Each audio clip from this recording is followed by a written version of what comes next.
Hii leo mchana taarifa ziligonga vyombo vya habari kuhusiana na kifo cha mamake kasisi tajika Bishop Daktari Bishop JJ Gitahi.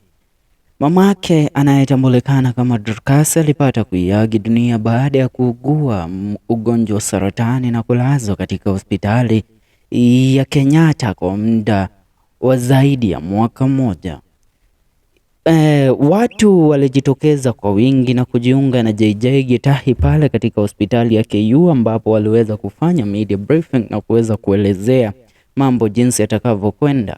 Ila kwa sasa tunaarifiwa na kuweza kufahamishwa kuhusiana na hafla ya kwanza nyumbani kwake JJ Gitahi baada ya kifo cha mamake, na yule mtu ambaye ameweza kupasha watu kuhusiana na hili ni ambaye ni mwanahabari na pia mwimbaji maarufu kutokea katika eneo la Mlima Kenya, Martin wa Janet. Kupitia ukurasa wake wa kijamii dakika 37 ambazo zimepita, Martin wa Janet amepata kuchapisha haya kupitia ukurasa wake wa Facebook.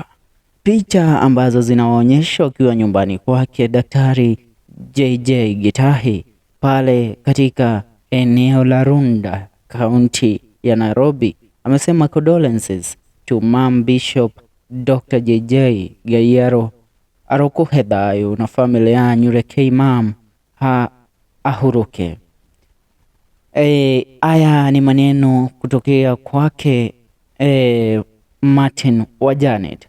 Na katika picha zile wale ambao wameonekana kuweza kujiunga na daktari pale ni ikiwemo mwimbaji maarufu Ben Githai, kasisi Mwangi Zakayo, akiwemo pale pia ni kasisi Dishon Mirogi, Martin wa Janet na wengineo ambao wameweza kuchukua jukumu hili na kuweza kujitwika jukumu la kuweza kujiunga na Bishop Daktari JJ Gitahi katika wakati huo mgumu ambapo anapoomboleza, akiwemo pia ni mwimbaji Garoia Junior.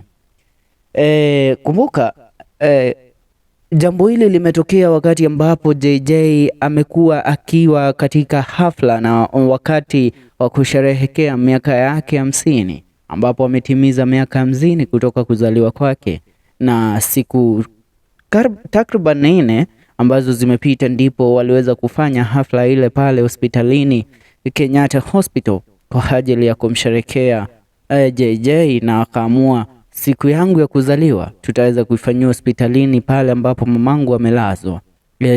Ilionekana kuwa ni kama kumwambia kwaheri mamake Bishop JJ Gitahi. Ni hayo kwa sasa. Stay tuned hapa ndani ya The FM Show, tutaendelea kukujuza juu ya yale ambayo yanachipukia kutokana na kifo cha mamake Daktari JJ Gitahi. Usibanduke kabisa, tutakuwa hapa kwa ajili yako.